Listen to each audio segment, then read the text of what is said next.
Good afternoon, YouTube community, guys and girls, sports fans, nation, and worldwide. You've entered the Sports Opinion Log. I'm your host, slash your boy, Lex Anderson. And in today's video, well, look at what the threads say. New Orleans. I know people only talk about Throwback Thursday, but is it okay with you that Lex Anderson makes it Throwback Tuesday? Authentic Chris Paul, New Orleans, Jersey, back from when they were the New Orleans Hornets, I believe. But you know what?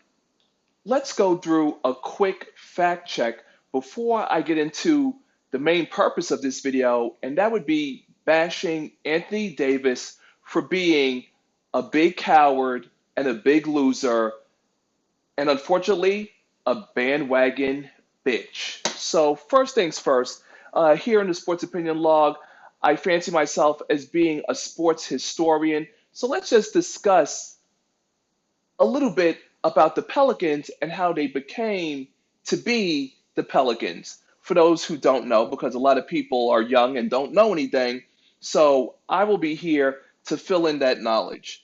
So, as we know, they are the Pelicans who play out of New Orleans in the Smoothie King Center. Based on my notes here, of course, they were established as the New Orleans Hornets, just like I said, back in 2002-03 by then owner of the Charlotte Hornets, George Shinn, who then relocated to New Orleans. But then, due to the damage by Hurricane Katrina in 2005, they relocated to Oklahoma City, which for 2 years they were known as the New Orleans slash Oklahoma City Hornets. But of course, we know that the Seattle Supersonics eventually moved their franchise down to Oklahoma City and became known as the Oklahoma City Thunder. So they went back to New Orleans in 2007, 2008, and then on January 24th, 2013, they renamed themselves as the Pelicans. So there you have it. Now, for this video, I was going to, as you know me, Lex Anderson, my loyal viewers, subscribers, thank you very much for tuning in. As you know, I consider myself to be the sports fashion icon, or the fashion sports icon that I am. And so here, of course, in my previous video, I had wore my New Orleans Pelican gear, which I didn't really want to wear again for another video because I don't believe in wearing the same items back to back in my videos. So, being the sports fashion icon that I am, I figured let's just break out the old New Orleans Chris Paul authentic number 3 with the Mardi Gras colors, So I'm doing pretty well. Okay, but you know what? You know what I'm not well about? I'm not well about Anthony Davis, dominant big man, again averaging 24 points, 13.9 rebounds a game, doing what he's doing. Finish your contract. Honor your contract. There was a stretch where AD was putting up some big time numbers, like Wilt Chamberlain type numbers.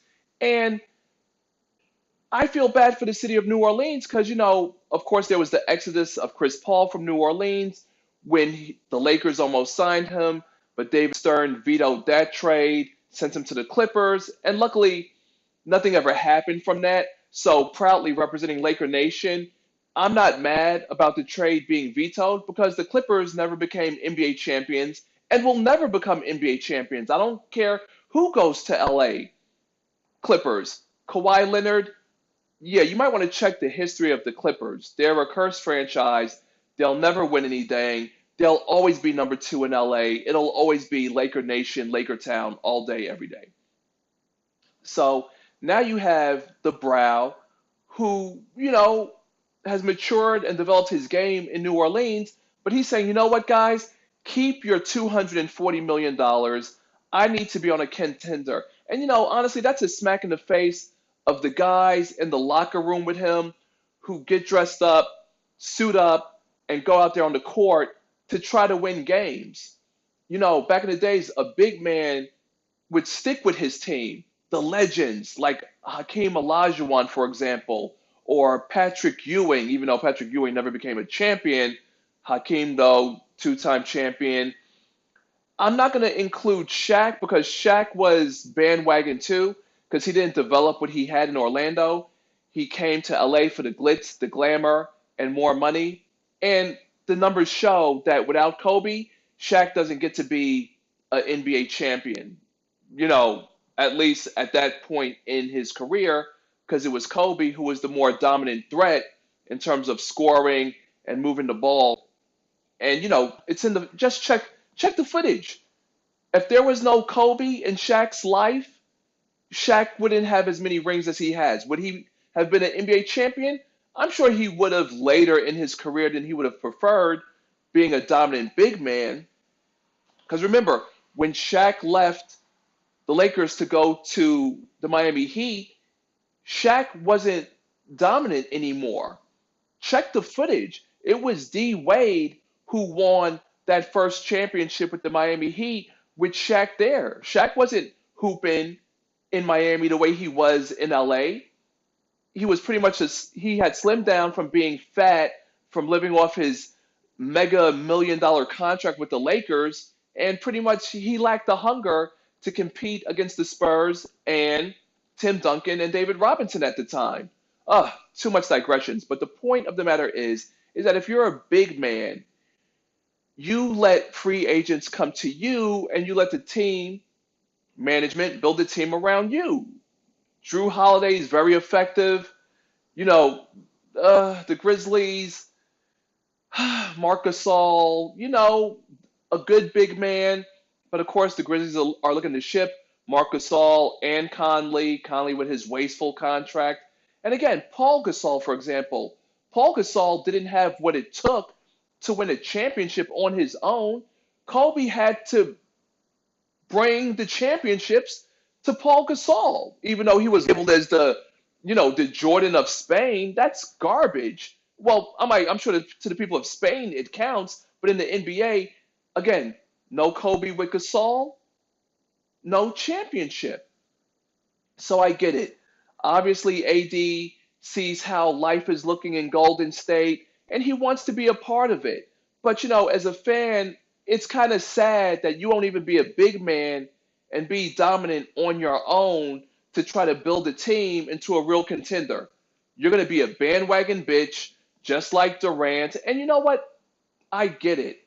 I respect it.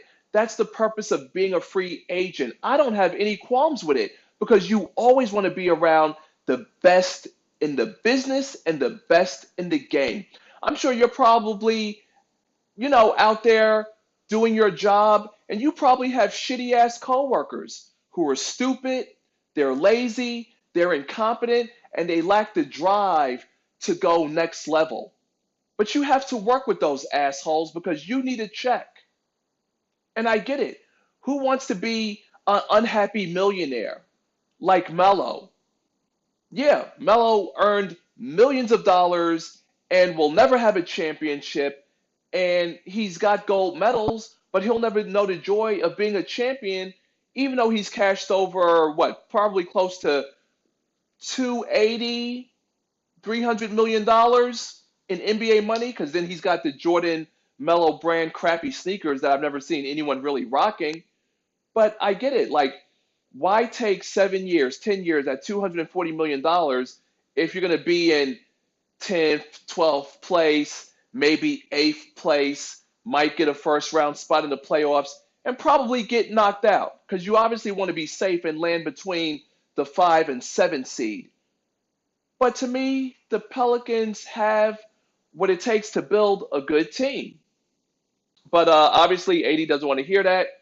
He wants out. Being a fan of Laker Nation, do I want him in LA? Of course I want him in LA.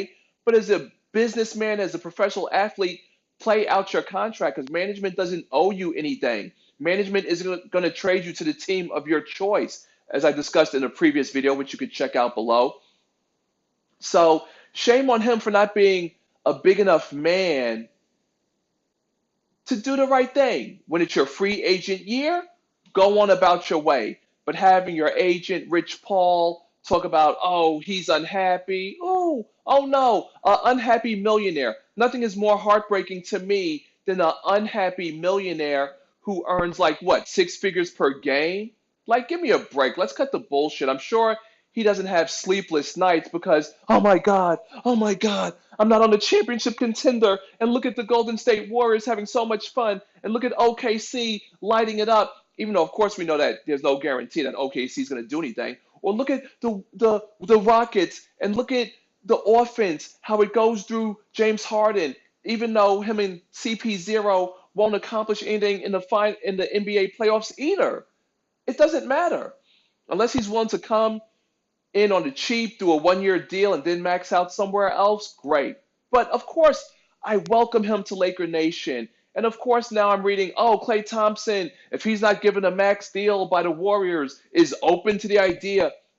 Kill that noise. I don't give a damn, okay? Because I've read too many reports where Klay Thompson is happy being a third, fourth string option. He likes the city. So again, here in the Sports Opinion Log, I only deal with the stats and the facts. And the facts are until I see a goddamn press conference with AD and Klay Thompson holding up respective Laker jerseys at the press conference with Magic Johnson and LeBron talking about how happy they are to be here, there's really nothing to talk about.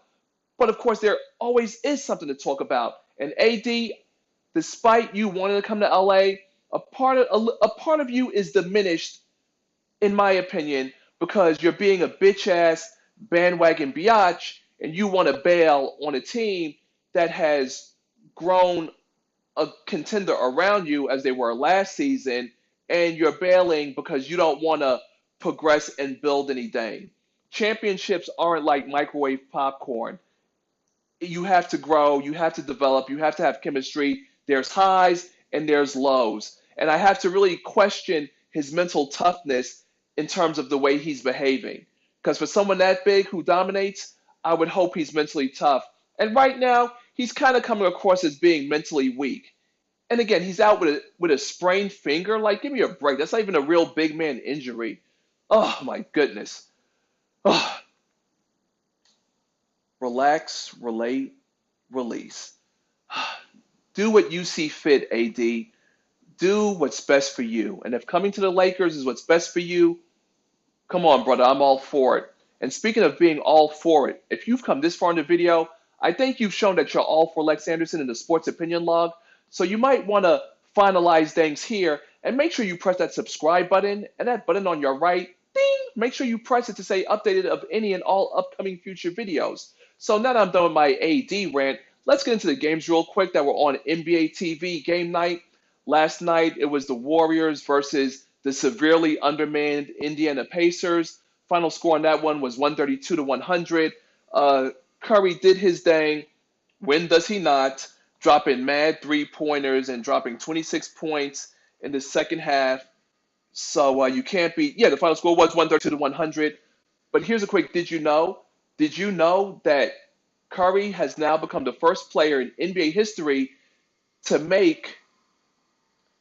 Hold on for a minute here. Let me just check my notes because nothing is worse than saying the wrong thing. Let me go to my Twitter account real quick.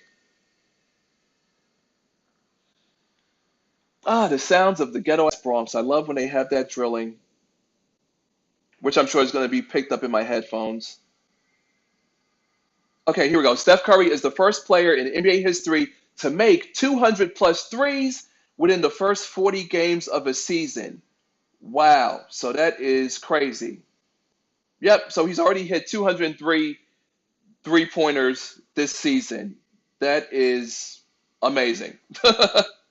Very amazing. And I would like to clarify, and also on NBA TV, as part of the second game, the Atlanta Hawks beat the LA Clippers 123-118.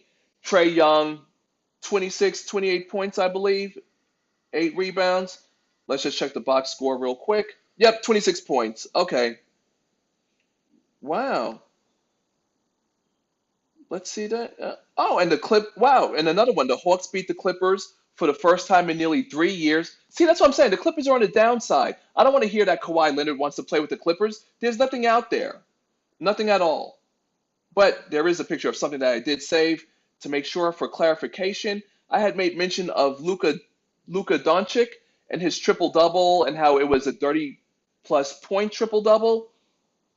Correction, he's the first teenager, because I had said he's the first teenager in NBA history with two triple doubles. Let's clarify. Let me clarify. He's the first teenager in NBA history with a 30-point triple double, again being 35 points, 12 rebounds, and 10 assists. And of course, the 35 points were a career high for Luka.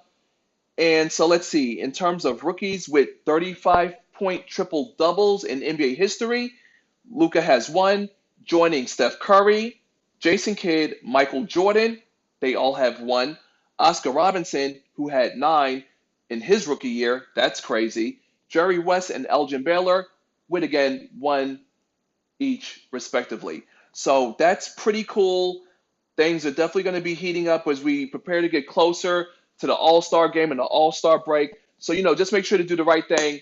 Tune in, check in with your boy Lex Anderson, because I will be here not only talking the talk, but I'll be prepared to walk the walk. Of course, also being the fashion sports icon that I am. I'm just going to do what I'm going to do now and do best. Pop my collar, because I'm signing out.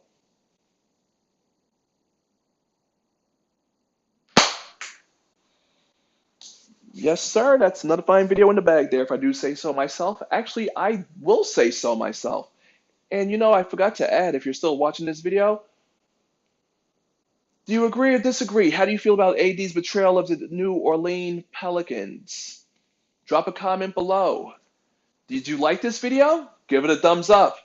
Do you not like the video? Then give it a thumbs down. It matters not, as The Rock would say. It doesn't matter what you say. Because it's my show, Lex Anderson's show, Sports Opinion Log.